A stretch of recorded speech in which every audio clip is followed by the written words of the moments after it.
కుటుంబ ప్రార్థన చాలా ప్రాముఖ్యమైనది. నువ్వు ఎన్ని గంటల సేపు ప్రార్థన చేసావు కాదు, ఎప్పుడు కుటుంబ ప్రార్థనలో I would prefer keep it short but keep it straight. నీ వ్యక్తిగత ప్రార్థనలో కీప్ ఇట్ డీటెయిల్. ఇప్పుడు మాకు 4 బిడ్డలు కదా, అందరూ కుటుంబ ప్రార్థన మోకరిస్తారు అనుకుని చూడండి. నా పిల్లలందరూ మోకరించున్నారు, ప్రభువా అని నేను గంట సేపు ప్రార్థన చేశాను అనుకో, వారి కుటుంబ ప్రార్థన ఉండరని కాదు. ఏమవుతుంది చెప్పు, ప్రార్థన అంటే పనిష్మెంట్ టైం అనుకుంటారు. కానీ వారు ప్రార్థన చేయాలి, నా భార్య ప్రార్థన చేయాలి, చివరికి నేను ప్రార్థన చేస్తాను. కానీ అందరూ క్లుప్తంగా కుటుంబంగా ప్రార్థన చేయవలసిన అంశాల విషయమై క్లుప్తంగా ప్రార్థన చేసుకుని వస్తాం.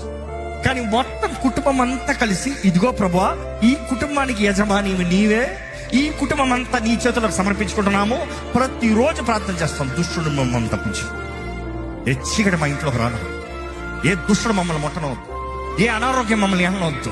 వి need protection, we need protection. నీ అగ్ని కంచె ఇంటి చుట్టూ ఉండాలి ప్రభా. ప్రతి రాత్రి ప్రార్థన చేస్తాం. ప్రతి గదిలో నీ రక్త ప్రోక్షణ ఉండాలి ప్రభా. మేము నిద్రించేటప్పుడు నీ దూతలు కావాలి ఉండాలి ప్రభా. నువ్వు వాగ్దానం చేసావు నీ దూతలు పెడతానని. కమాండ్ యువర్ ఏంజల్స్ లో.